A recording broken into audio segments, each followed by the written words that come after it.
Get through it all. When I got down, pull the rug.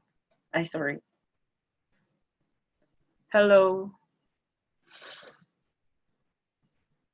I have to check if people can hear me.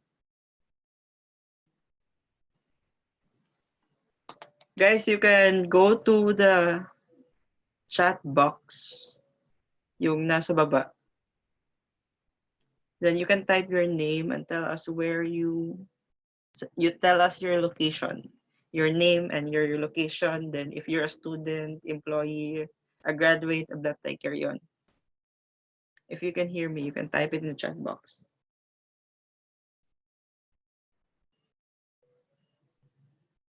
All right. Hi, Kaylee. Hi, Kaylee from Bataan. Kaylee Jarrell Viloria. Sherlyn. Hi, Sherlyn from Antipolo.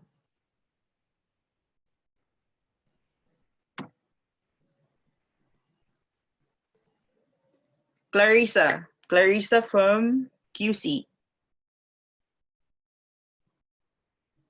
Hello, Clarissa. And we have Trisha Aquino from Laguna. And Alpha from Iloilo. We got 15 attendees in the house. That's 13, me and Miss Diana, including. Hello, Cyril. Cyril from Alaminos. HR assistant from Alaminos Laguna Water District. Thank you. Who else?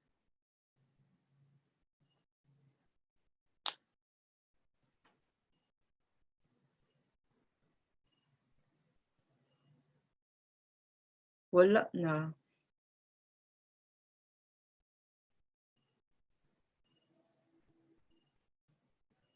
All right, we will wait for other people to kick in. Baka nahirapan lang sa signal. 16. So somebody just entered. You can introduce yourself in the chat box po. Your name, where are you from? Tapos, if you're a student, currently working, or graduating student. Delightful.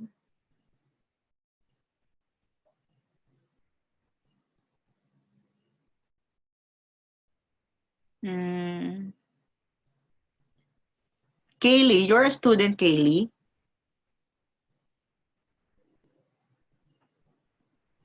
Or graduate na? Okay. Nag-graduate ka na. Thank you. Sherlyn, how about Sherlyn? Sherlyn, student ka pa?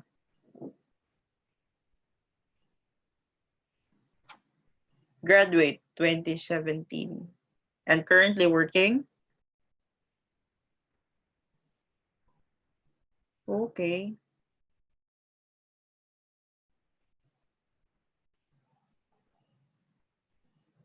Kaylee, where are you from?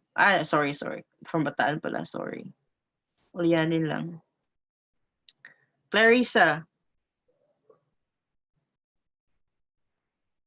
You're a student, Clarissa? Or currently working?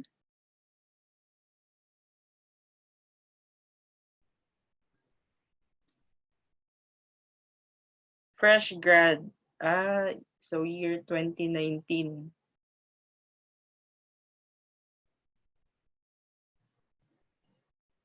Yan. So how was work? How was your first year of work? Adjustment period pa?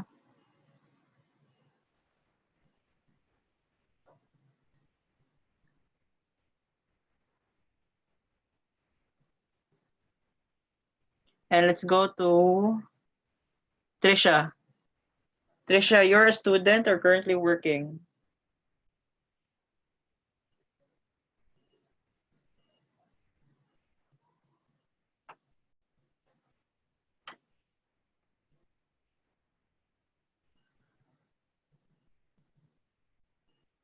Boom.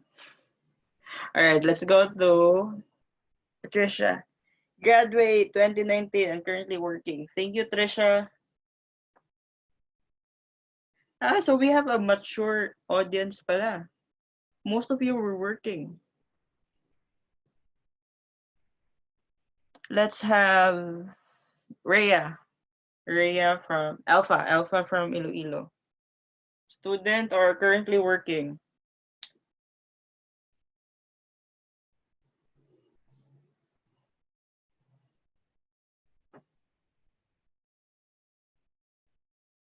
Working student.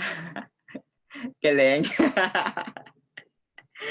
Tama nga naman. Working student ko. Okay. Thank you, Rhea. Nice one.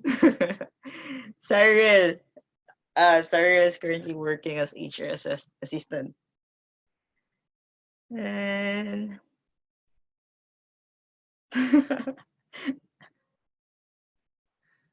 anyway, I'm Sir Jem, currently hired as guidance counselor and also teaching and currently taking my master's.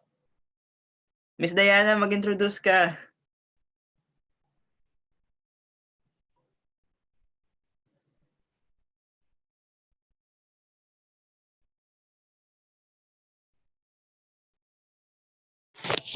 Hello, naririnig ba ako?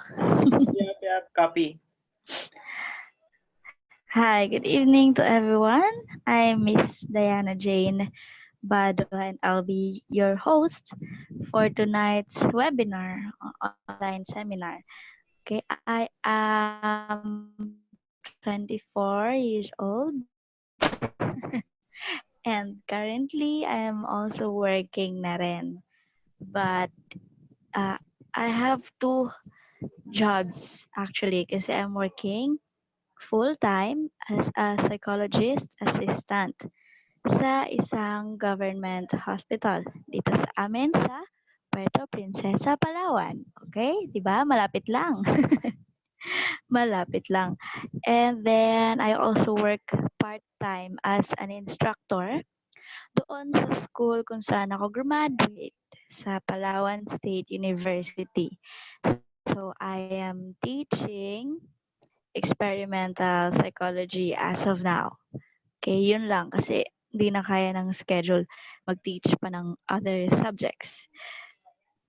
But so ayun, my favorite subject among the four na tinake sa board exam is really psych assessment.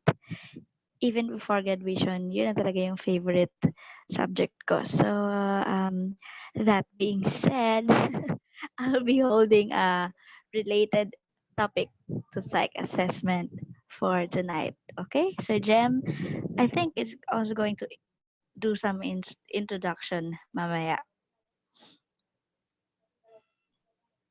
Yep. I will do the I hope that you can all hear me. If you can hear me, can you respond yes in the chat box? um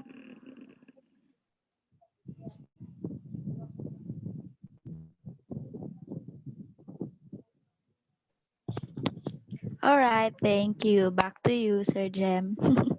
wait up. I think my uh yun. I will do the introduction for our keynote speaker. So we are eating in the house. No, hindi exempted yung ano, bago pa lang dumating. You can introduce yourself please in the chat box.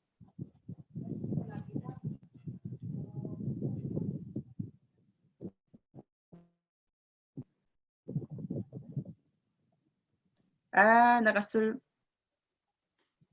Ali. Ali's here. Non Ma'am Noon Chi is here too.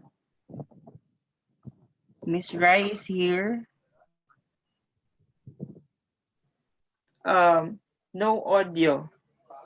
You have to check your internet connection po.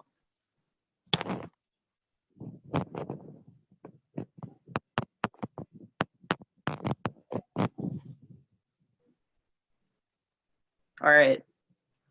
So let me have the introduction.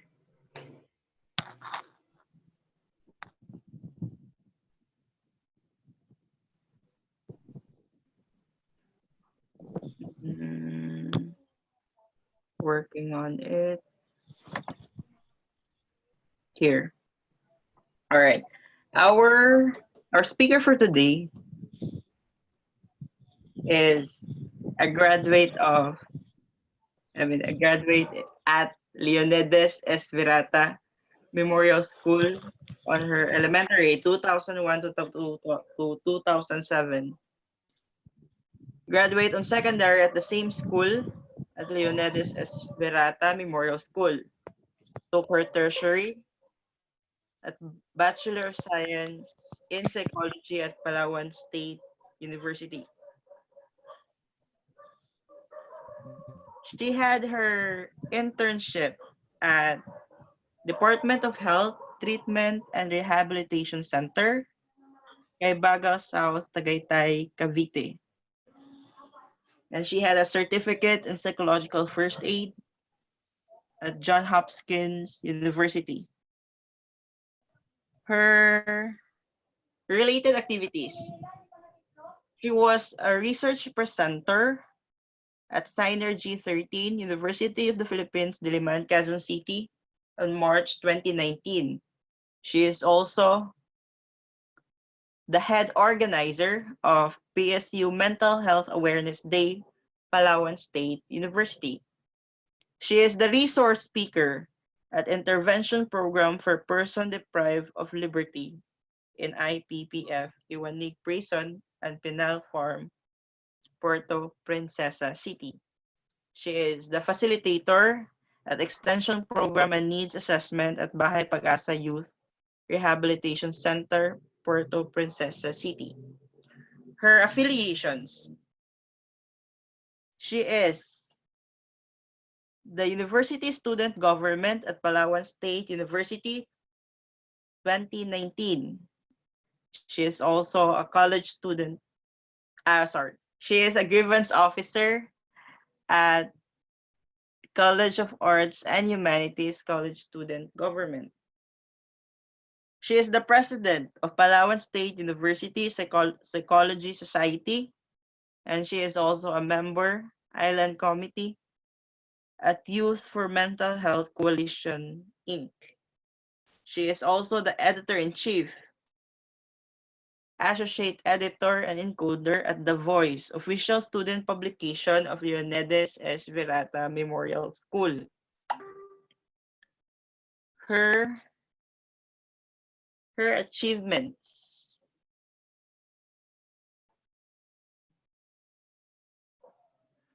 All right, her achievements. She is the class valedictorian on Leonidas S. Virata Memorial School 2007.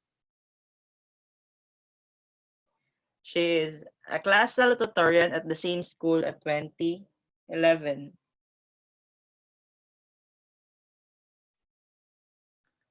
She is also the president's lister, College of Dentistry, Centro Scholar University. So if you've been reading the post in the group, she actually shifted from dentistry to psychology. And she is also a Dean's Lister at College of Dentistry, Centro Scholar University, Manila. And during her shift in psychology, she is awarded in Best in Learning and Cognitive Psychology, Best in Developmental Psychology, College of Arts and Humanities, Palawan State University, 2016 to 2017. On 2018, she is Best in Psychological Assessment, Best in Abnormal Psychology, Best in Social Psychology, and Best in Experimental Psychology. In the school year 2019, she is Best in Clinical Psychology at College of Arts and Humanities, Palawan State University. And on October 2019, just last year, she was a board licensure exam top-notcher, rank 6. a board licensure examination for psychometricians. And last, she is a psychologist assistant as mentioned at Mental Health Unit Hospital ng Palawan, Puerto Princesa City, Palawan.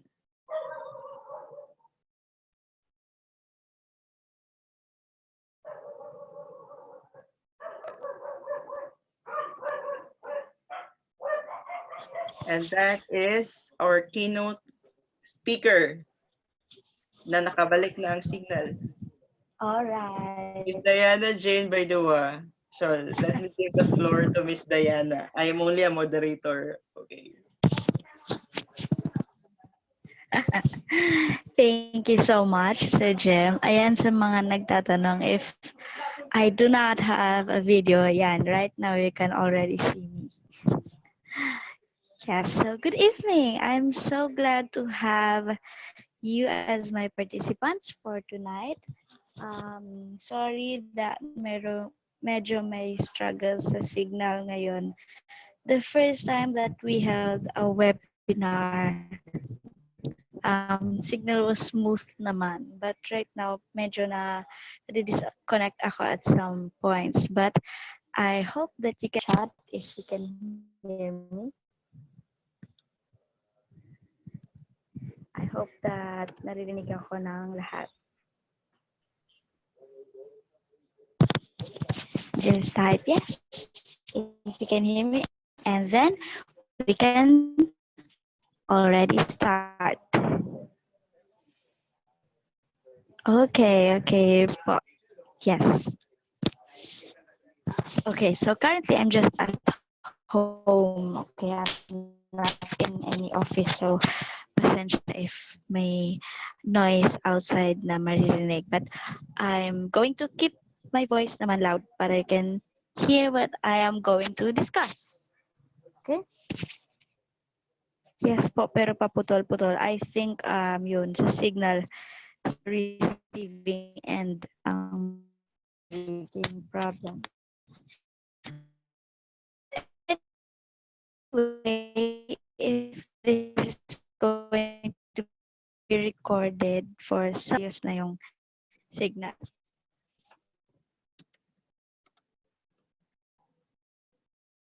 Okay, so I'm going to start this.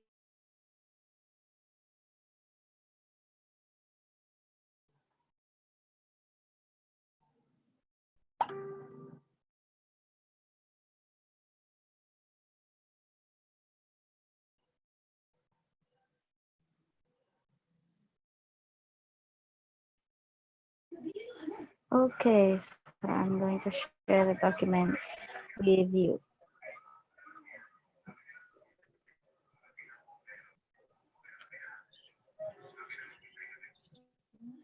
Okay, so we can already start. There are a few people in the waiting room. Okay.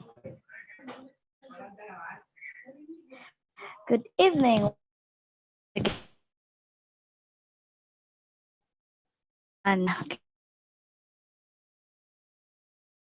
Go ahead and read ko talaga na books basahin during the board exam. Okay? So, I know na isa siya sa mga pinakaayaw nyong basahin. I know na medyo ilag kayo kay Cohen, but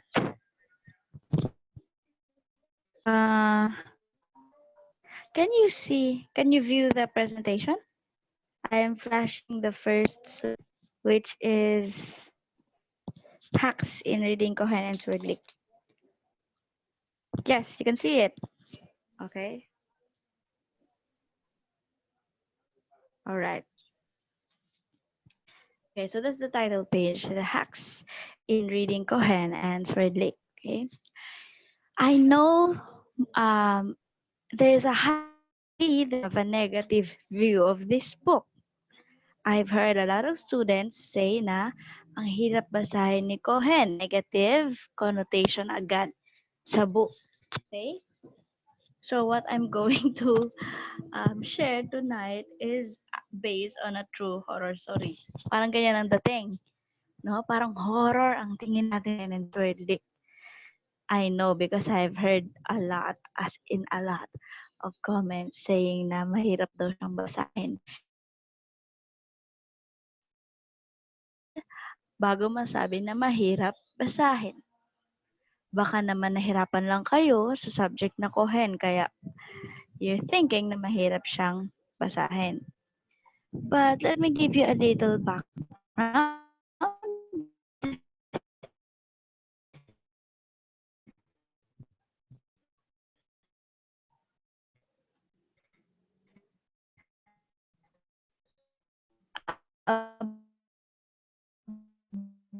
about the book. The book, yung book already has a 9th edition. Okay? So, mother always displayed the part of the book in his personal notes. Yung mother niya, Ah.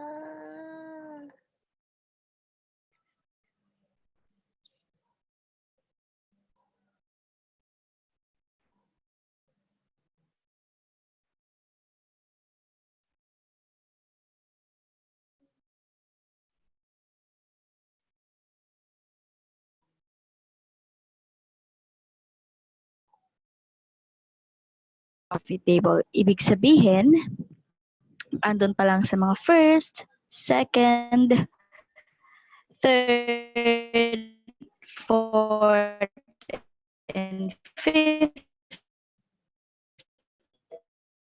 edition,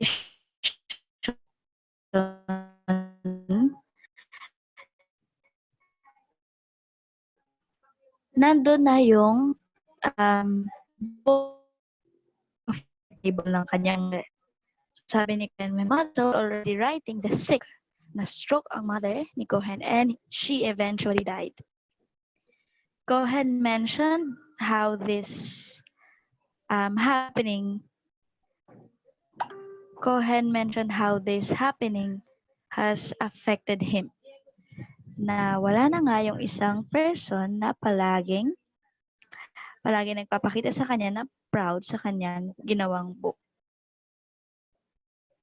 Cohen dedicated this book to his parents kasi yung father niya deceased na rin.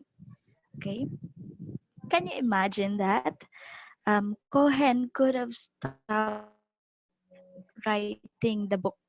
He could have stopped revising the book after the 6th edition. Kasi wala na yung pinagdededicatean niya nung book, yung parents niya, di ba? But Cohen didn't stop. And he called this book as the labor of love. Dumating pa siya sa 7th edition, dumating pa siya sa 8th edition, sa 9th edition.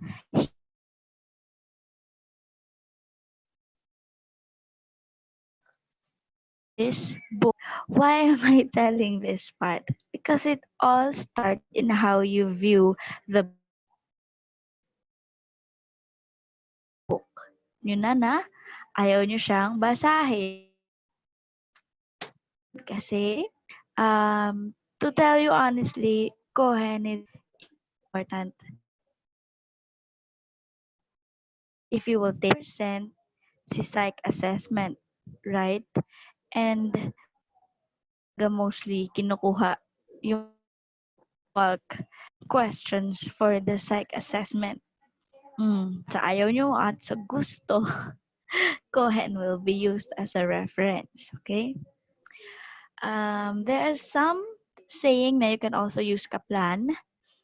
Well, actually pwede naman, but I really suggest devoting na lang your time with Cohen. At least, ma-sure kayo na yung contents nitong book is yun talaga yung magre-reflect doon sa exam. Pero hindi naman, kung halimbawa, anong mabasa is yun exactly, yun naka-reflect sa mga questions. Pero yung knowledge is your foundation. Yung knowledge na nandito sa foundation. Okay, so if you're ready for some tips, yes.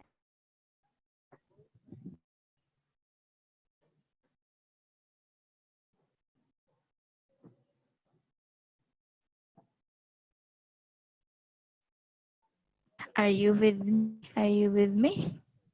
I'm waiting for your messages.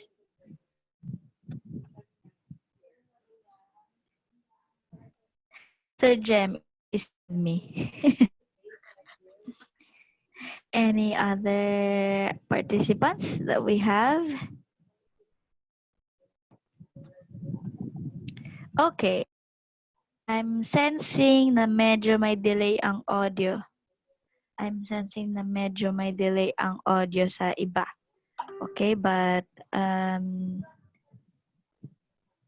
I think that what I'm saying is nakakarating naman, although may delay. Okay, so let's go to the first one.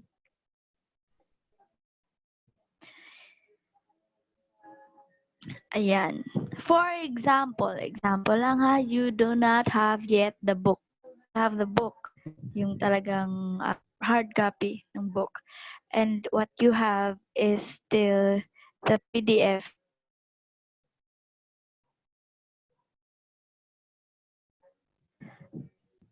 I'm using Wi-Fi.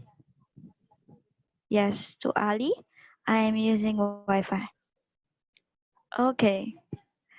So if you do not have yet the book, the hard copy, di ba we sent you the ebook? Okay. So my advice is to print the ebook and separate it by chapter. This is exactly what I did. Um, Yun nga, you use binder clips to place the pages together, chapter 1 and chapter 2 and then chapter 3. Why did I prefer na i-print na lang yung ebook? Kasi imagine na yung sa book tapos ang kapal mo every time that you're read. I did is a chapter. And another sense kasi is mas bright sa pages. Medyo mahirap kasi pagka makapal yung book, hindi masyadong makapagsulat or pwede naman ganun. Lalo na if nandito ka na sa left part, left side clips to place the pages para hindi siya nahuhulog. Naka-clip talaga siya. And then, yun, just one is actually pwede kang set aside tapos dun mo i-print para nakatipid ka na and also hindi back to back yung print mo kasi meron ng print sa likod. What I did is dun sa mga nung nagte-thesis, inipon ko na siya agad kasi na-foresee ko na by the time that I'll take the board exam, I will print yung book doon sa scratch papers. And then, kung naman you're using the book, okay lang naman yun. But, you set your mindset na lang na by chapter mo naman gagawin. So, it's not like kakapal. Kumbaga, nakikita mo agad na ito yung pagdadaanan ko gamit. I hope you don't view that negatively if you have the book. Okay? The next one is use the space on the side portion of the pages. Oh, so the image is missing. Okay. Use the space on the side portion of the pages to write your notes on. I'll have it in the video na lang.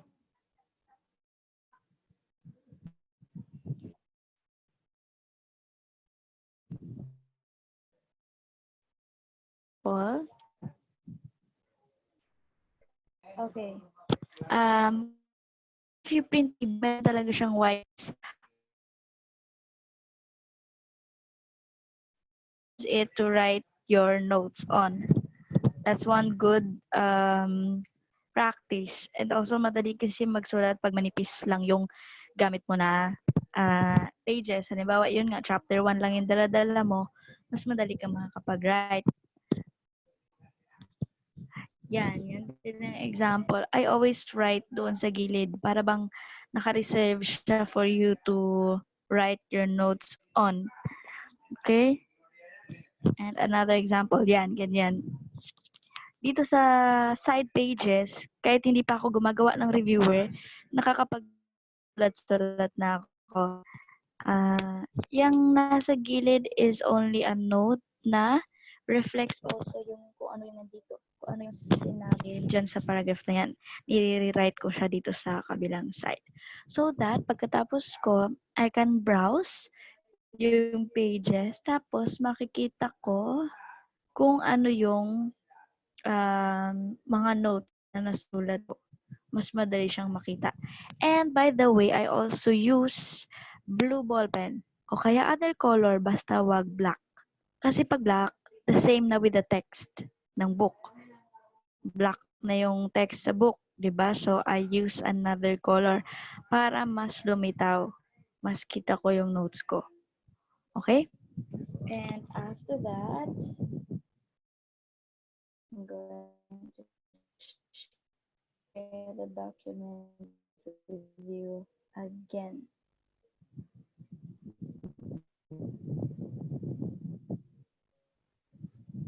Okay. So if you're using the book already, are sections that you can skip. I mean, without feeling guilty. It's better. It's better to use ano na lang, to use my video. Where is it?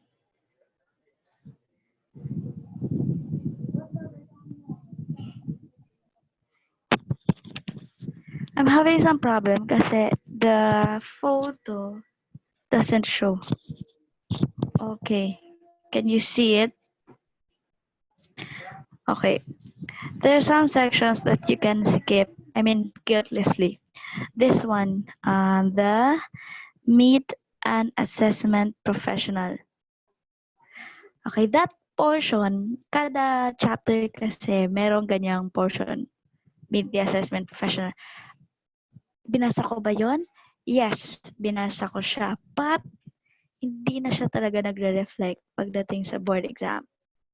Kasi, it might appear doon na sa pang psychologist na exam. Kasi nga, what's being discussed in that portion is already kung ano yung ginagawa ng mga assessment professionals or minsan mga psychologists mini-mention dyan. Kinikwento on how they do, how they apply kung ano man yung topic na na-discuss doon sa chapter na yun. Okay, so for me, if you want na mag-menos konti sa basahin, you can skip this part of the book. You can skip those. Tatlo kasi yan eh. Merong everyday psychometrics, yung close-up, and then yan, yung meet an assessment professional. These sections here after ng discussion. Nasa dulong part sila ng chapter palagi. Psychometrics and the close-up, I still advise you to study them, to read them. Lalo na yung sa statistics na part. I think that's chapter 4 yata. You have to read kasi maganda yung sinabi doon about setting the cut-off score. Okay, so that's one good section na you have to read. Don't skip that part. But when it comes to this, yung meet an assessment professional, you can skip them. But if you think you have the luxury of time and sobrang curious din kayo to read on it, pwede rin nyo siyang basahin. Some ay maganda rin talaga yung nasi-share dyan sa assessment professionals one. some significant legislation and litigation. I think this is in chapter 2 in particular kasi lahat ng batas na nabanggit dyan ay not applicable to us. Kasi look at that. Americans with Disabilities Act, Civil Rights Act of 1964. It's not based dito kung ano yung ating mga acts sa Philippines. Foreign na yan. So, I think that's marami-rami rin. So, you can guiltlessly skip that part kasi hindi naman na siya makakasama sa board exam. Masyado ng foreign topic. Okay. Okay, so for this one, I'll share the document na lang. Okay. What I'm saying, yung nabasa niyo na rin to if you have received the you have received the tawag dito, teaser, kumbaga. Last time, you may have read it said about yung do not be bothered after reading one sentence, which you did not understand. Reading the Kohen will be like this all throughout. Sometimes, merong sentence, a few sentences na hindi mo agad magigets kung ano ba yung ibig niyang sabihin. But most of the time kasi, ang pagkakasulat sa Kohen ay later on sa paragraph, nandoon yung explanation. Doon na i-expound kung ano ba talaga yung ibig sabihin niya dun sa mga unang sentences. So, pag hindi nyo agad naintindihan, wag mag-give up. Wag mag-panic. Okay? Try to read on once. Just read on. Kasi baka dun sa mga, pag natapos nyo na yung whole paragraph, baka maintindihan nyo siya. Sometimes, no, most of the time, may light bulb moments. Pagka natapos mo na yung paragraph, you'll be like, yun pala ibig niyang sabihin.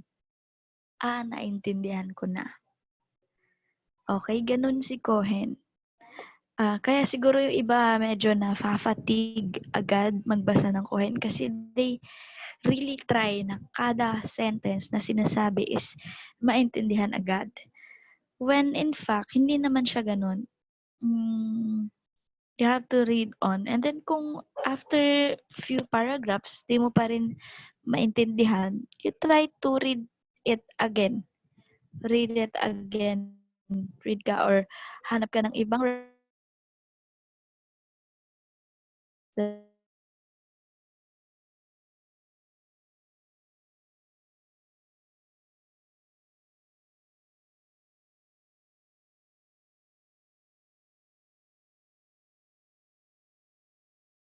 you try to assess and mark on which page or section you are going to pause to take a break. This will serve as your short-term goal. Okay,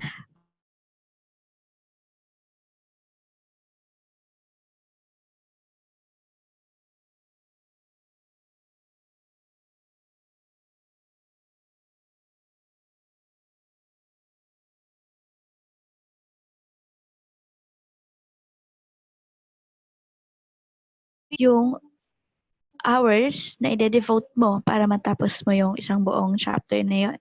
If you attended my previous webinar, I mentioned about yun, how you set a time para sure ka na ma-meet mo yung short-term goal mo or yung long-term goal mo sa pagre-review. So, for example, you scan the sections and you realize na medyo mahaba yung chapter. You will think na you have to devote more time doon sa chapter na yun kaysa doon sa mas may maiiksing chapters. Okay? The tendency in reading Kohen is mapagod agad after viewing or after reading a few paragraphs. Let's go back to the last slide kasi nawawala yung audio. Which last slide? This one?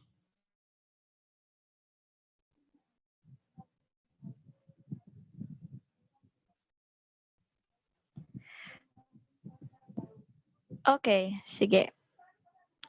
Nawala din ba yung audio on other participants? Can you inform me through the chat box if nawala yung audio sa inyo on this portion?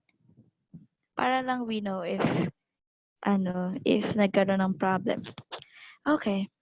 So let's go back to this one. Do not be bothered if okay. Sige. Okay, so I'm going to repeat on this slide. It says na do not be bothered after reading one sentence. Okay? Na hindi nyo naintindihan sa Kohen.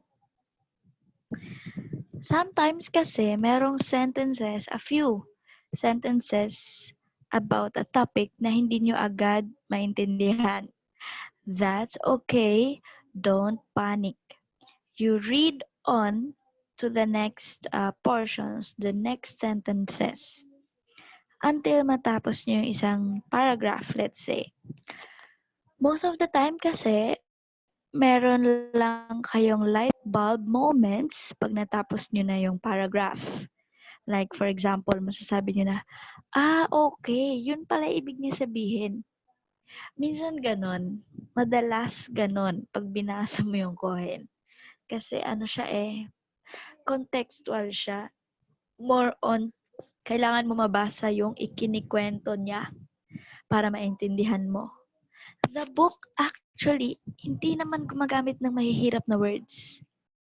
Ang ginawang approach ni Cohen is para siyang nagkukwento.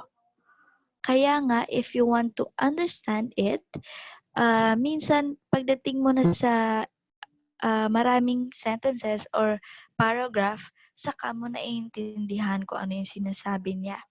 Kasi nga, ang approach niya is kinikwento niya.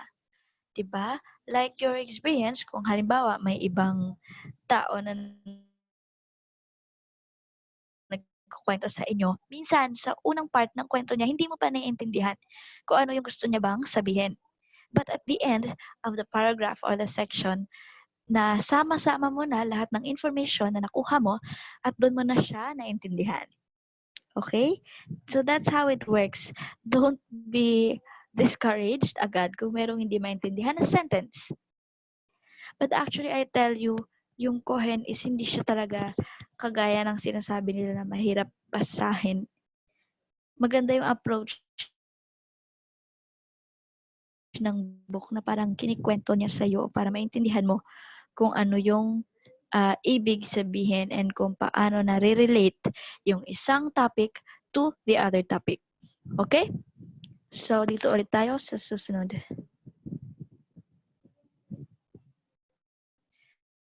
Okay, scan for the sections of the chapter that you're about to read.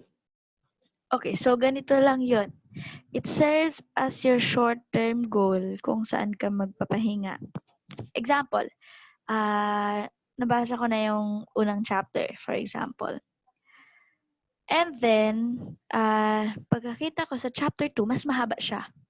So, nagkakaroon ako ng idea na, okay, if last time, nag-devote ako ng 3 to 5 p.m., for this time, kailangan ko mag-devote siguro 3 hours of my time. Siguro 3 to 6 p.m. yung kailangan ko i-devote.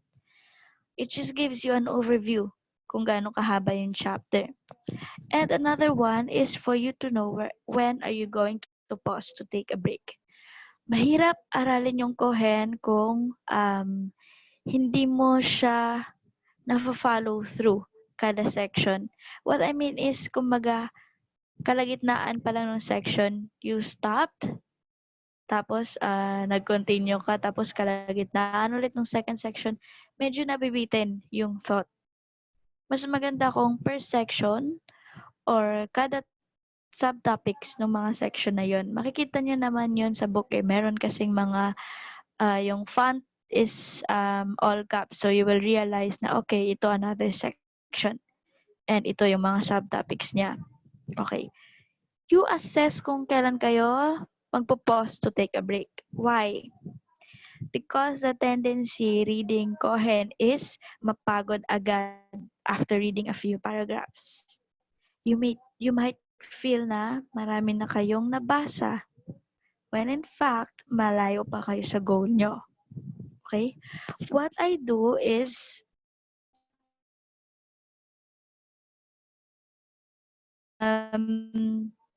before I start reading the chapter, na kung saan ako mag-e-end. Yun yung short-term goal ko. And I really try to meet that goal bago ako mag-take ng break. For me yun ha, kasi sa akin, I really take breaks. If you're the type of person na kaya mo talagang mag-sit down, dire-diretso, in reading, okay lang din. You can opt to do that. Pero if you want to take a break, mas maganda if may goal. Kasi pag walang goal, ang daling ma-lost track. I mean, every time you want to take a break lang. Unlike if naka-mindset ka na, okay, hanggang dito dapat mabasa ko. At least, meron ka ng mindset na ganun. Okay, then, I'll share a video once again. I have a problem about the photos that I include. It's not reflecting in the PDF file. Okay, so I'll just show it to you through the video para mas malinaw. Mhm. Okay, this one. This one, for example, is the chapter 3 of the book. Okay? Yung sections dyan is ito. Yan. One section, another section, another section. Okay? Tapos nasa dulo yung minention ko kanina, right? May everyday psychometrics, my close up, and my meet an assessment professional, which I think is pwede nyo nang skip. Okay? So if you go through these chapters, you will have a lot of considerations. Okay. Yan. That's one section, another. Okay, so I included the everyday psychometrics and the close-up part. Okay, so maraming considerations kayo na pwedeng makita dito. One is para malaman nyo kung saan kayo magbe-break. One is you can consider the difficulty. Okay, look at this one, scales of measurement. I think easy part na yan kasi I know familiar na kayong lahat. NOIR. Okay, and then describing the data. Yan, yung measures of central tendency that includes your mean, median, and mode, and other things. Okay? One consideration is difficulty. If you think na kayang tapusin agad, two sections, two sections, pwede. Tapos, if you decide mag-break ka na after, or pwede naman, you extend it hanggang dun sa third section, sa fourth section.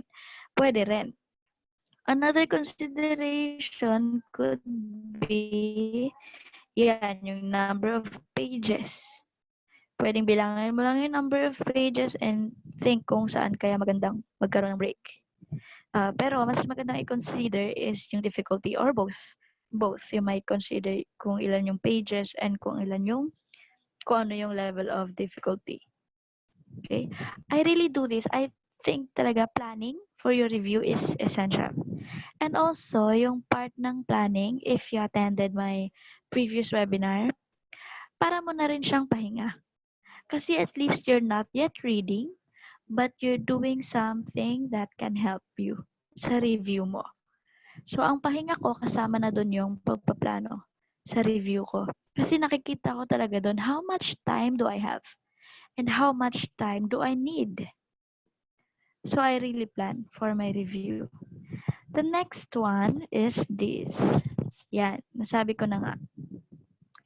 Text-object ratio is also one pala. Kasi may mga portion naman sa book na puro figures lang. Halimbawa, dyan sa 5 pages sa scales of measurement, let's say yung isang page ay puno ng drawings, puno ng figures.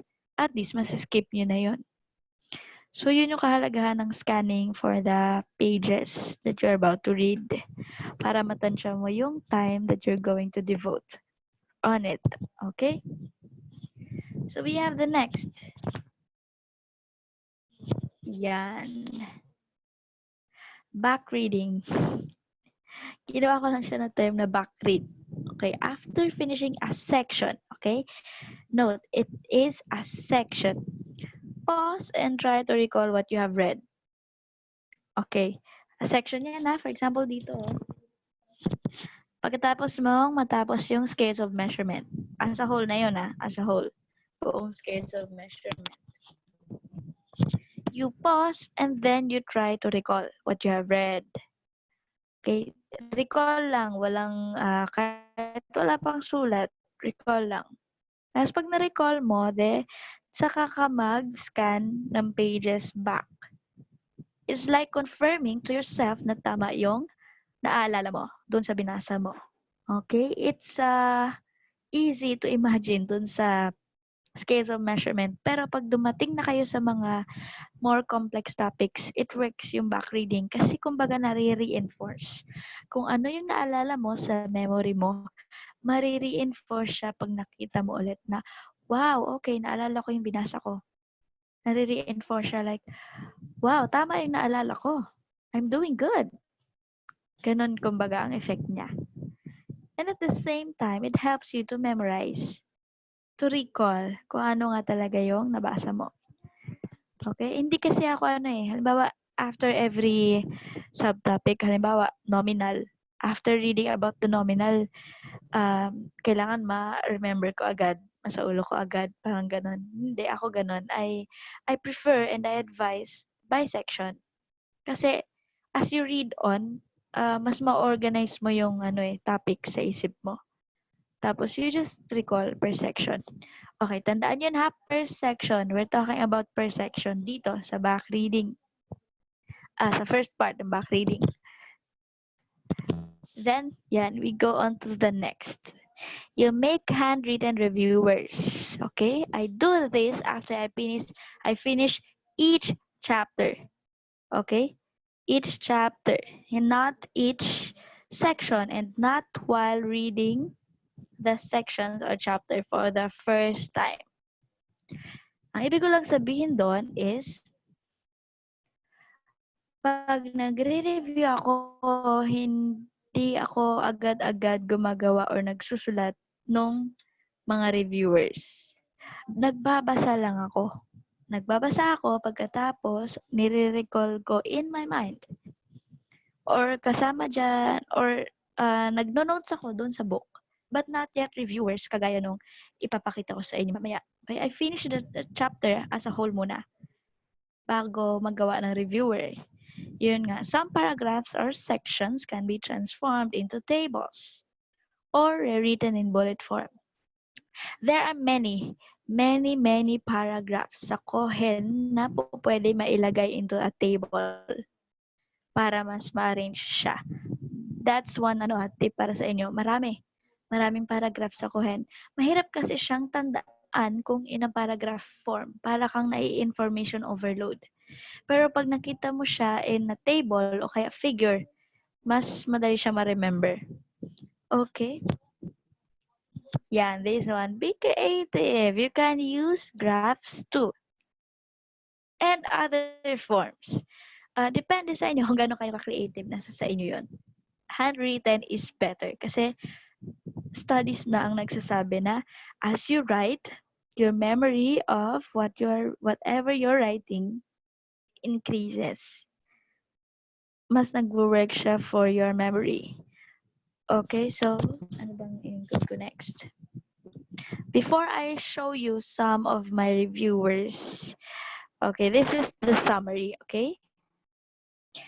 Yung pag-recall nyo na nabanggit ko kanina After reading each section,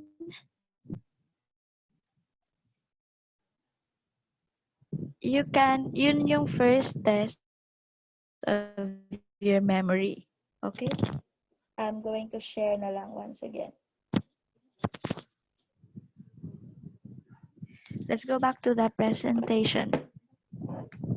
Kaya siya naka-video kasi later on, I'm going to show you some of my reviewers through the video. Okay.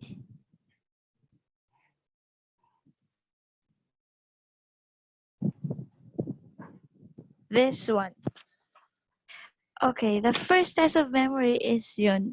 Pag nire-recall nyo na after you read each section. Wala pang pagsusulat o paggagawa ng reviewers na nagaganap. Okay? Then the second test of memory is yun. Pag in-scan nyo na yung pages,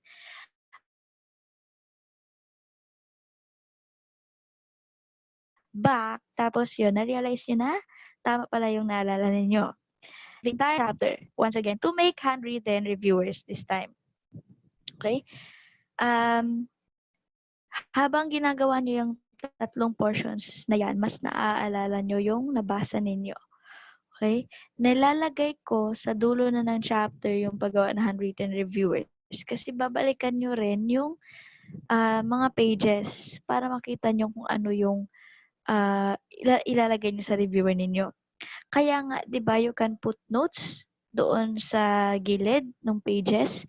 You can mark na doon kung ano yung mga importanteng parts para makita nyo, pagka-backread nyo, na yun yung dapat yung ilagay sa reviewers ninyo. Okay, so that's how it works for me. Yan. I'll show you some of the reviewers I made and then let's have a practice. Okay, so siguro sabihin ko na in advance that you can get a pen and a paper. You can get a pen and a paper. I'm going to show you one of the reviewer or graph that I did para sa isang napaka-importanteng topic na madalas nalilito pa yung iba kung which is which. It's about the skewness, yung positive skew and negative skew. But meanwhile, I'm going to show you some of my reviewers.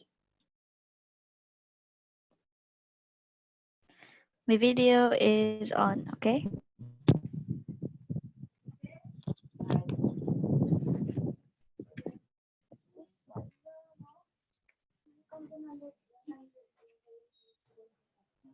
What is this? The SB5 factors. Okay, so I put it in a table form. That's the fluid intelligence and the crystallized intelligence. Okay.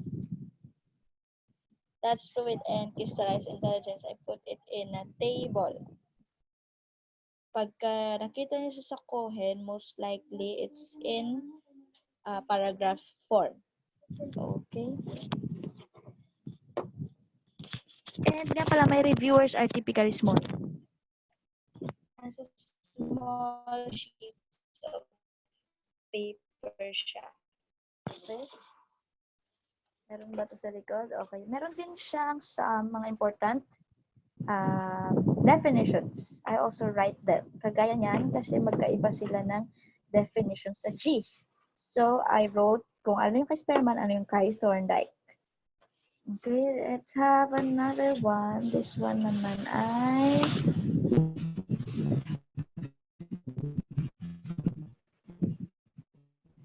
okay, this one is yung levels.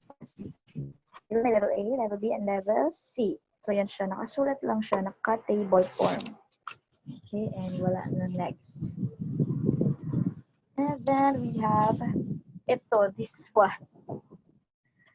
Alam niyo yung paragraph nito sa book ay sobrang hirap. Nahirapan ako intindihin talaga this portion yung sign and traditional approach at saka sample or behavioral approach. Mahirap siya sa paragraph form sa book, pero nung tinable ko siya, mas naintindihan ko siya.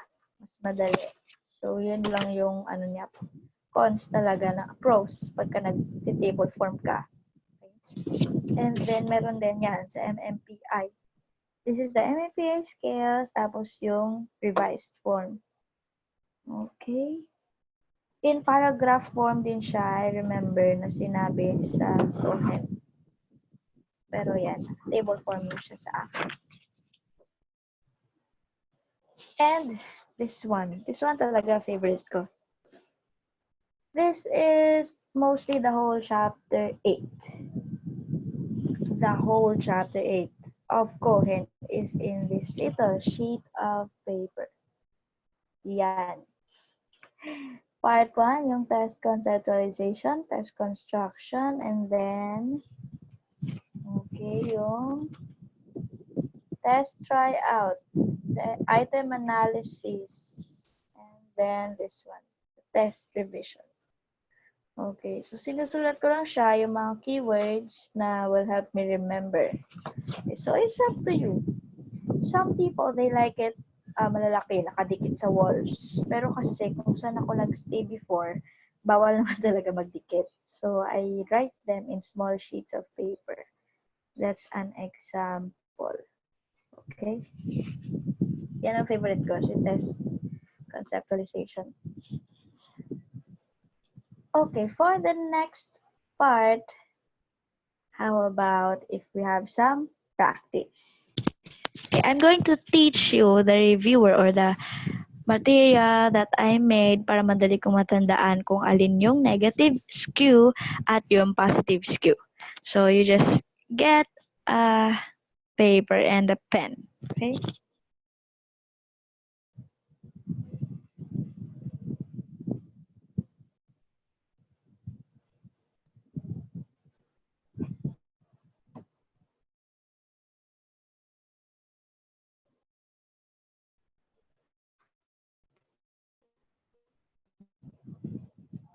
Okay. On your screen, I have a blank. I have a blank slide. So, for example, I'm going to draw this portion. What is that? How does it look like? It looks like yung graph pag negative skew. All right, negative skew. Yes. You can type your answer kasi sinabi ko na. That is the graph of the negative skew. Diba nakakalito kasi siya kasi negative siya pero maraming high scorers. Tapos yung positive skew naman, positive siya pero maraming low scorers. So para matandaan ninyo, ganito lang yan. This negative skew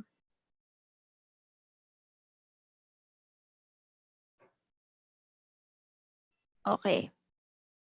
Ganyan ko siya ginawa. Yung portion na yan, yung part na yan will look as negative.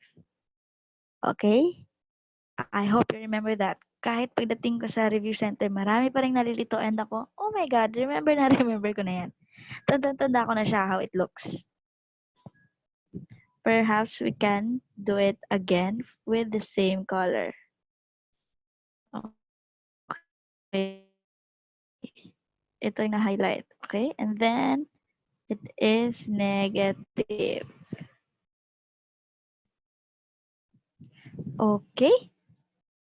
Oh, remember niyo yan ha? Ganyan siya sinusulat. You have to write that in your mind para pag nakita niyo yung graph, ay, negative. Okay? Let's go with the positive naman. Okay. The positive graph will look like this. It will look like this one. Ay, sorry. It will look like this, di ba? Pangit yung drawing ko. Let's do it again. It will look like that. And you just write positive. So you will remember how that looks. If If I write that again in a better form, kumbaga ganyan. Okay, and then I just write, okay, pag ganyan ang graph, it's positive. Okay? I hope that you're able to compare your drawing. And para hindi nyo na makalimutan which is which. And nga lang, remember, pag positive skew, low scorers ang marami. Kasi nga, this portion means na mababa yung score, di ba? This portion, mababa yung score and mataas yung frequency. And pag negative naman, negative is marami naman ang high scorers. Okay? Tandaan na pag sa left, letter L, sa left yung umbok ng graph. For example, si positive skew. Nasa left, di ba, yung umbok ng graph. Left kasi maraming low scorers. Left and low. L and L. And then, opposite, of course, sa negative skew. Nasa right kasi maraming high scorers. Okay? Right and high. Pareho silang may I, G, and H. Right and high. Okay, so ganun lang siya. Be creative. You can make your own way of being creative naman when it comes to your reviewers. Okay? So what's next for us is this. I hope that you write them in your paper at matandaan nyo talaga. Madala nyo siya when you're reviewing. Marami ang nalilito doon, pero ako, since I made that reviewer, hindi ko na siya nakalimutan. Okay? Reading the book takes time. And it's okay. Hindi nyo talaga mamamadali na magbasa nung Cohen. I spent most of my May hanggang August, reading it and still had remaining chapters until October. Weeks before the exam, binabasa ko pa rin siya. Kasi nga may buwan na nag-stop ako kasi to give way sa IO book, sa Psych book, at saka sa TOP. So, nag-give way ako konti. Pero, kung susumahin ko, talaga ang pinakamatagal kong binasa. Don't feel down if you can finish it in a short span of time. Remember, alam na to ng mga nag-attend ng webinar ko last time, quality over quantity. Yung iba, August, marami na silang nabasa na book. Ako, hindi pa ako tapos sa Cohen that time, pero tiwala ako, confident ako na naintindihan ko lahat ng binasa ko. And kung ano man yung part na naintindihan ko, na-apply ko siya sa mga tanong kahit hindi ko alam yung mismong tinatanong. Kundi alam ko yung i-eliminate. Alam ko yung i-eliminate na answers. And if you ask me, meron din mga chismes, hearsays na hanggang sa first 8 chapters lang yung lumalabas sa board exam. It is partly true. Karamihan ng lalabas sa exam ay iikot sa first 8 chapters. Yung 9 to 15, meron ka pa ring makukuha doon. Kasi, kung ano man yung nabasa mo as a whole, di ba magbibigay na siya ng foundation sa knowledge mo. So, you have an idea kung ano yung tama at mali. Sa board exam, most of the time, hindi mo alam ang tamang sagot, pero nakikita mo kung ano yung mali based sa lahat-lahat na nang nabasa mo. Kasama hanggang 9 hanggang 15. Pinasa ko siya hanggang chapter 15. Okay, but if you think na kulang na ang time, at least umabot ka man lang sa chapter 8. Okay? And at least naintindihan mo yung buong chapter 8. Alright, and then this is one important thing. You check your progress, okay? After your review session, count how many pages you successfully finished, okay? And then yun nga, you think, if I was able to finish blank pages in blank hours, how many sessions or hours will it take me to finish the book? Others be like, what? Bakit may math? Bakit may problem? Bakit may computation na akong gagawin? To some, it's hassle. Pero for me kasi, yun ang nagbigay sa akin ng idea kung gaano pa ba yung tatakbuhin ko sa review. Kasi may time nga na yun, pagdating ng August, na-realize ko, oh my gosh, di pa ako tapos sa book. How am I going to do it? That means kailangan ko pa ng maraming time. So na-less ko, nag-adjust ako, nag-less ako ng time sa ibang ginagawa ko, mas nilagay ko siya sa review. Kasi na-realize ko na hindi ko matatapos yung gusto kong tapusin kung ganito katagal ako mag-review. Tapos, ganito kakonting hours lang yung dine-devote ko. Okay? So, I hope na you give time to plan and also to check your progress. Alright? And, yun, the last paragraph of the book. I mean, sa chapter 15 talaga. Yung pinakahuling paragraph ng chapter 15, sobrang heartwarming siya. After mo siguro i-hate si Cohen for all the kwento na ginawa niya sa mga previous chapters. You're going to read the last paragraph of chapter 15 and sobra siyang satisfying.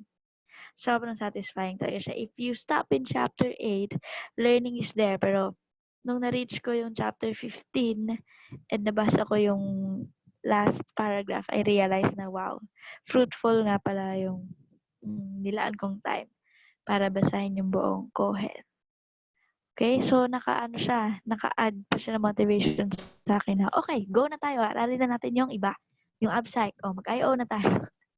Kasi inspiring yung naging note ni Cohen doon sa last paragraph. Okay, so now is the time to ask questions. You can use the chat box to ask some questions for me.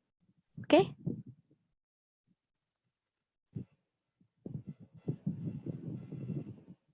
If you have any questions related to Psych and to Cohen, you can ask me.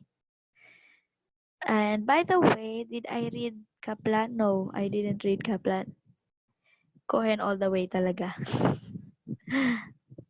Nung mga last few weeks, nag-overthink na ako. Sabi ko, maybe I have to read Kaplan also kasi narinig ko yung ibang reviewees na nabasa nila both Cohen and Kaplan. Pero ako hindi talaga, wala na talaga akong time basahin din yung Kaplan. So nag-stick ako with Cohen. Binasa ko siya paulit-ulit. Some chapters I read twice, some chapters thrice.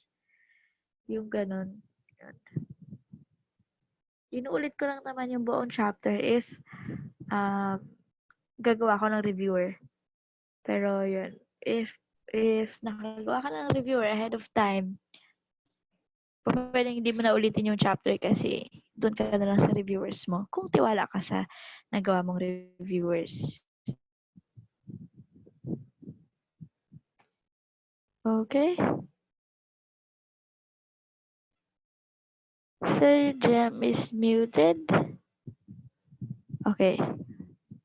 Alright, my audio will be quite bad kasi may sing-along. If you can hear some background, so that was not me. My audio okay? Wala naman. Okay. Is my audio okay? Yes. Okay lang?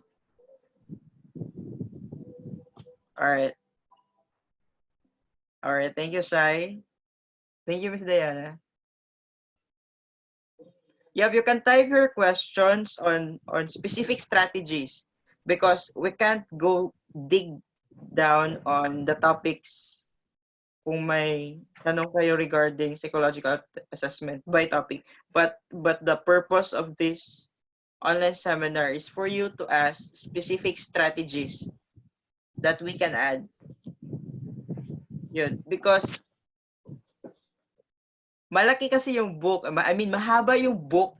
And if you're wasting your energy on chapters na hindi na-mention ni Miss Diana, there are chapters that you have skipped. If you were listening actually to the online seminar. All the way, you are just wasting your time. you're not efficient and you're not effective on attacking psychological assessment.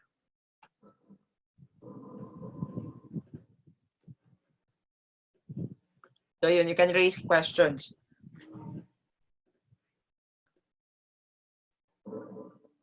Add on.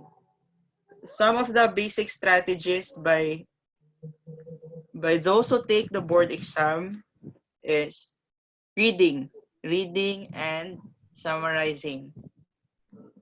Yung summarize mo, you put it on, if you can see the small cards na pinakita ni Miss Diana, you put it there. We call it meta cards, index cards, 1/4 cards. Because those cards, you can bring it anywhere. You can read what you write, Yes. you can read what you Yes. summarize, and you can bring it anywhere. That is, I think, your Wi-Fi hotspot cards. You can literally bring it anywhere. So just Yes. Yun. Ganun din ginawa ko. Dala-dala ko kasi siya kaya maliit. And sa akin kasi blue, 'di ba? Nakita niyo it's color blue kasi it's my favorite color. Kaya yun lang, wala lang. I want to associate it with psych assess para favorite color ko mas ganahan akong magsulat or magbasa. It's up to you. If you think that writing it on a pink paper will be better for you, di pwede rin. at yun, kasi if you read and summarize, you can kill one subject in 1 month. I'm fully aware of it because I read Theories of Personality Feast from page 1 to the last page. So reading it without summarizing it is a total waste of time. You have to read and summarize and transfer it to meta cards, and that meta cards, you bring it anywhere. And that is just for 1 month. You can kill one subject for 1 month. And Yeah, psych if you really assessment give is, so much time, if you give so much time for it, you can finish it naman. Kung halimbawa, kagaya ng sinabi ko kanina, you're the type of person that can really sit down and do the work. You can do it. You can do that in a short span of time. But and if you you're the and person na hindi ganun, then it's okay din naman. and it was mentioned by Miss Diana sa first webinar, if you had the copy of it, if you watch it. Ang estimate lang naman na time that that she had is, right, it's 3 hours per day. 6 Yung months. Oh yeah. yung sa app. Yeah, sa app. Smarter Time, the app that I used, lumalabas na 3 hours per day lang since April 16. I think April 16. Basta since April hanggang mga October, lumalabas lang na 3 hours per day. But in reality kasi, may mga araw na hindi ako nag-aaral. May mga araw na sobrang tagal nung review hours ko. Flexible kasi yung review hours ko. Hindi ko not the type of person na may fixed hours. But it's So up to you nga. so yun guys, if you focus on your 3 hours per day, so that is super effective. If you discipline yourself with 3 hours per day, that's already super effective. It comes from Miss Diana already. Mag 1 hour ka Yes. ng morning, mag 1 hour and a half ka on morning, and 1 hour and a half ka nung gabi. Now 3 hours is also applicable for those who are working, not just for students. Yes. Yung mga may work, yung mga may baby, just give 1 hour and a half early in the morning and 1 hour and a half before going to bed, and that is super effective. I think we have a question from Sai. Ay, okay. Sorry. Ano pa ba magandang unahin i-review? Wala po kasi ako masyadong ma-recall sa mga inaral ko. Tagal na akong nag-grad. If the thing is yung recall, yeah, but when it comes to the subject, I suggested last time na TOP. Kasi TOP nga rin inuna ko and I found out kay Sir Juan, TOP rin yung inunan niya. But if you think na wala masyadong ma-recall sa mga inaral, try mo muna yung reviewers or some summaries.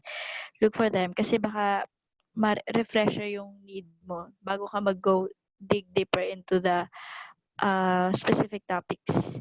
Kasi kailan ka ba nag-graduate? What year?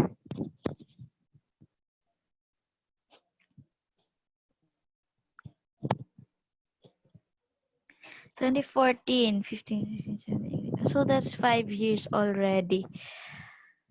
You can try mga refresher like ano ba, in video form or in summary ng mga reviewers.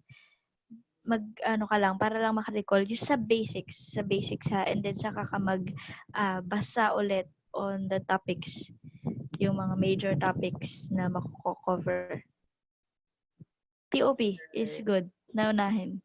Alright. Hello, Kasi Sai. nagta-transcend sa lahat ng subjects, sa lahat ng 4 subjects, merong application ng TOP. Yun. And hello, Sai. The reviewers that was being linked on the group, may PowerPoint doon ng theories of personality. That PowerPoint, that 300 pages, slides, or 100 slides, that is the summary of Feist, theories of personality. So you don't have to read the whole book. Yes. Na-share na naman yung PowerPoint. You go to the PowerPoint, rewrite it in a meta card, and that's good. That's better for you to be effective on attacking theories of personality. Kasi nandun na si PowerPoint may summary ka na. You don't have to read the whole book to create a summary. The PowerPoint is already the summary from first theory to the last theory. So you go back to that material, yung PowerPoint, rewrite it to an index card, to a meta card, stick to the 3 hours per day, and that's a better way on attacking it on theories of personality. Because reading the whole book is a really bad idea. 600 pages, and okay lang pag Wattpad, but that is theories of personality. Jojowain mo lahat ng theories. I think that sa TOP reviewers will really suffice. I think sa theories of personality kasi reviewers really be enough. Hindi ako nagbasa ng Feist. I only read Freud, Klein, Adler sa Feist. Tapos wala na. Hindi ko na siya nagalaw. Sa lahat ng books na binili ko, yun ang pinakamukhang bago. Kasi halos hindi siya nabasa. Pero I think reviewers will suffice for TOP. If you think na, ewan ko ha, sa akin kasi hindi na ako masyado nagbasa ng book ng Feist. The thing lang kasi sa assessment is, kung ikaw yung person na sa summary, maintindihan mo na agad yung meaning or definition ng isang term or topic na sinasabi, good na siya for you. If you can already imagine kung ano ibig sabihin ng term na yun, ng topic na yun, then reviewers will be okay. Kaya lang naman magandang mag-rely sa book. Andun kasi lahat ng explanation. Yung bulk ng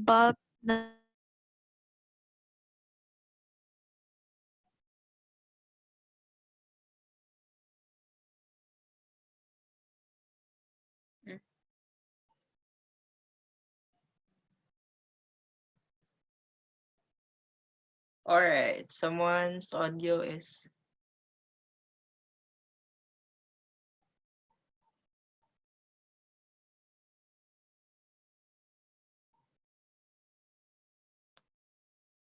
You can type your questions on the group chat if may additional question po yan.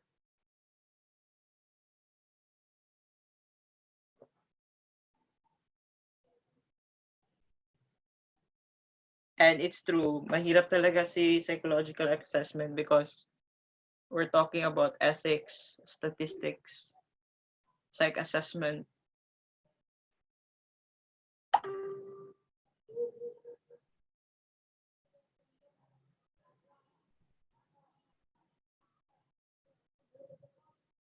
But I believe pag na-start mo na kasing basahin ang book and using some strategies that we share, you're good.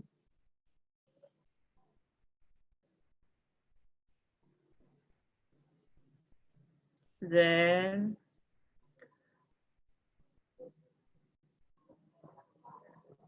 Guys, do you already have the PDF ng Cohen? For those people na nandito ngayon. You already had it? Yes or no? Yung PDF ng Cohen, 9th edition. Alright. Trisha had it. Alpha had it. Sherlyn had it. Alright. Is there someone na wala pang Cohen na PDF? Because as a gift, I will send it to you tonight. Alright, Sai, I will send it to you. Message mo lang ako before ka matulog so that I can send it to you. Yung PDF ni Cohen. Right. You're welcome, you're welcome. Ali already had it. Sherlyn. Sai. Sino pang wala? Meron na lahat. Pero hindi po. Yup. But I think same lang naman ang content. The only thing that Yeah, ninth ed. It's ninth ed. Hindi ba siya ninth edition? 9th ed. 9th ed. 9th ed yung send mo, right, Miss Diana? 9th yun eh.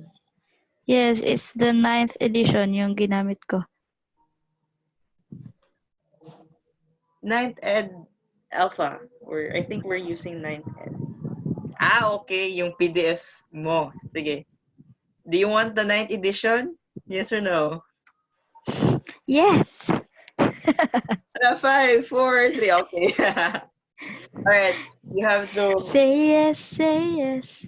personally message me and I'll send it to your email. Same with Sai. That's through email. Tapos huwag nyo na lang din i-share sa iba. I mean, you can share it to your friends. Yeah, the ninth ed of the Cohen.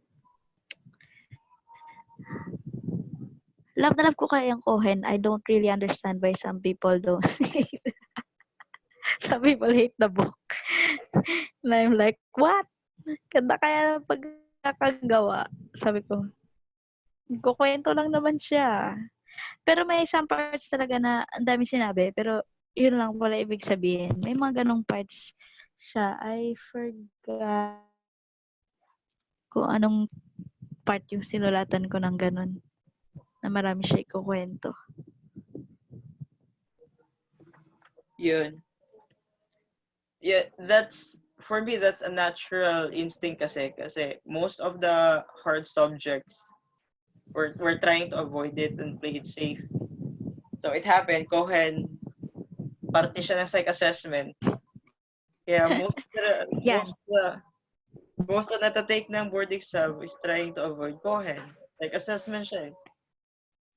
Yeah, that's true. That's true nga. Pero I'm telling you, wag kayo mag-attribute agad negatively. Hindi naman ganun kadugo yung...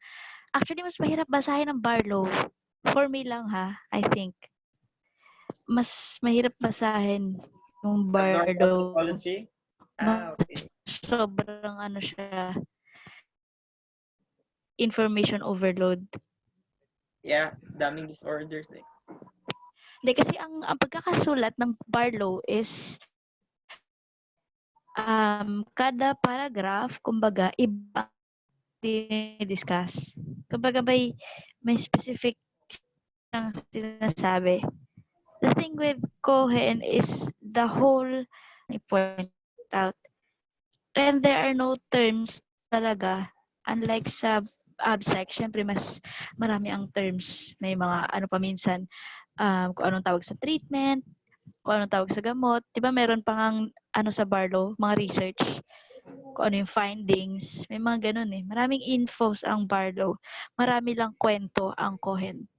Ganun sila. I think mas mahirap basahin yung Barlow. Kaya, if I were you, read Barlow first bago kayo mag-IO. Kung gusto niyo naman basahin yung book ha. IO, if may makuha kayong good summary, pwede na. Will suffice sa IO. kagaya ng TOP. Pero if you want to read the book, okay din naman. Maganda basahin yung Amot eh. Madali siyang basahin. Out of all the 4 books, I think yun ang pinakamadaling basahin. Next is Cohen. Bias talaga ako. Anyway, Bias talaga. guys, you can, for feedbacks, we really need your feedbacks for us to improve the online seminar. So you can just personally message me if you have feedbacks about the kasi yung online seminar natin tonight parang kape eh. Yung Shopee sa beginning tapos ang matamis na part na sa huli. Ganun, yung online seminar natin parang coffee talaga. That's the best thing to describe it. But we are really working hard to improve it. Yeah, ang con lang talaga pagka online is the stability of the signal. Imagine, bago mag webinar, okay naman signal. Tapos, pagdating na nag-start na, nag-rattle na yung That's signal. okay. That's Oh my okay. God. Thank you for staying with us, guys. All right, let me mention. Thank you, Trisha. Yes, and you can also send me a message if there's still things that you want to ask. And wala lang, if you just want to send me a message, you can. Nami-message naman ako. Ano lang kasi ako, hindi ako ma-scan ng friend requests. Send me an FR and hindi ko pa na-approve most of the time. All right. Do you have additional questions?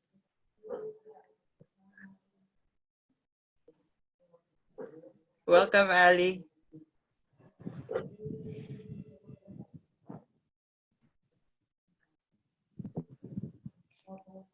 Thank you to everyone. Thank you, Ali. Thank you, Sherlyn, Trisha, Alpha, yes, Cyril, and to everyone else. All And right. and since hello, hello. Saying good night. Wait up. Bye-bye. Special announcement. Kayo muna ang unang makakaalam on what time ko re-release ang 50 slots na free for abnormal psychology tip. Since my 1,000 people inside Lab Online Masterclass, the 12 of you will be the first batch.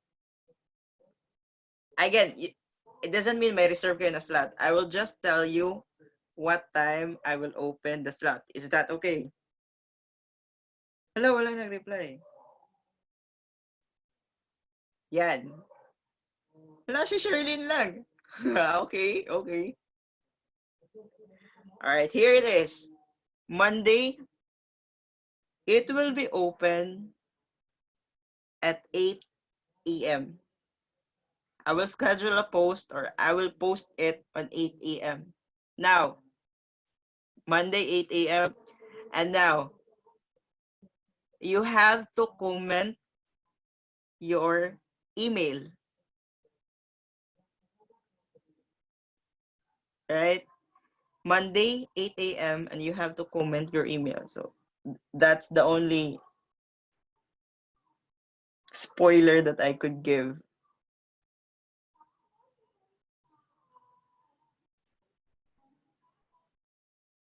Yan.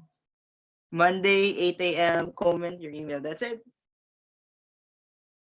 That's a free gift. And hopefully, you can be with us on the 50 slots.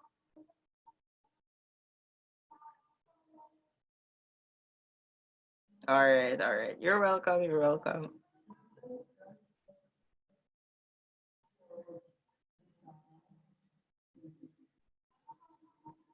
Miss Diana?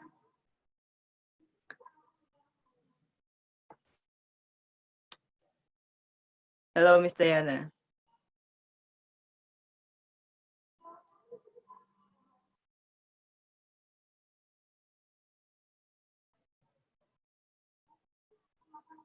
Ah, okay. Naka-video.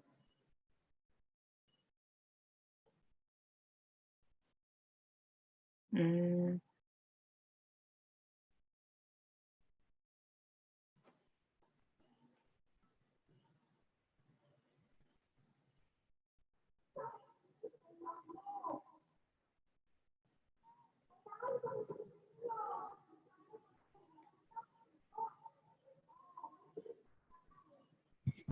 Sorry, I'm muted pala. Hello. I'm asking if you can show your videos para lang I can see you before we all end. Ay, sorry.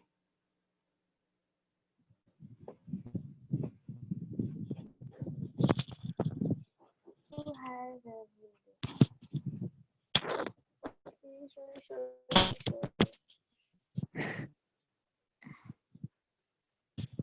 No one has. Okay, participate. Alright, so that's about it. I would like to thank everyone for attending the webinar. And I will be saying good night to everyone. So abangan nyo Monday, 8 a.m.